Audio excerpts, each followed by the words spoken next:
ஒரு ஃபாதர் மட்டும் அந்த ஒர்க்கை செஞ்சாருன்னா 5 டேஸில் கம்ப்ளீட் பண்ணிடுவார். With help of his son, அவரோட சன்னோட உதவியோடு அந்த ஒர்க் பண்ணும்போது 3 டேஸ்லேயே முடிச்சிருவார். அப்படிங்கும்போது அந்த சன் மட்டும் இண்டிவிஜுவலாக அந்த ஒர்க்கை தனியாக பண்ணும்போது எத்தனை நாளில் முடிப்பாங்க, அதுதான் கொஷின்னு.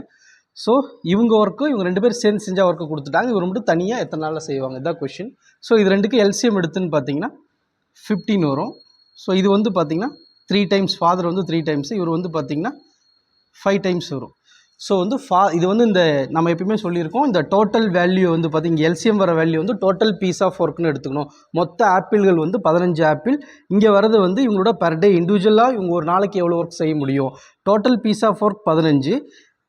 ஃபாதரால் ஒரு நாளைக்கு 3 ஒர்க் செய்ய முடியும். ஃபாதரும் சன்னும் சேரும்போது 5 ஒர்க் செய்ய முடியும். அப்போ நமக்கு என்ன தெரியும்னா, ஃபாதரால் ஒரு நாளைக்கு 3 ஒர்க் செய்ய முடியும்னா இந்த 5 ஒர்க்கில் வந்து ஃபாதர் 3 ஒர்க் செய்வார், அந்த அவருடைய மகன் சன் வந்து 2 ஒர்க் செய்வாங்க.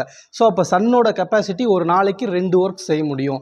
நமக்கு டோட்டல் பீஸ் ஆஃப் ஒர்க் வந்து 15 ஒர்க்கு. அப்போ ஒரு நாளைக்கு 2 பீஸ் ஒர்க்குன்னு சொல்லி செஞ்சால் அப்போ எத்தனை டேஸில் முடிப்பாங்க அப்படின்னா 7.5 டேஸில் வந்து அந்த ஒர்க்கை அவர் சன் மட்டும் தனியாக பண்ணால் அந்த ஒர்க்கை வந்து முடிச்சிருவாங்க. ஸோ 1/2 டேஸில் வந்து சன் மட்டும் தனியாக பண்ணும்போது அந்த ஒர்க்கை முடிச்சிருவாங்க.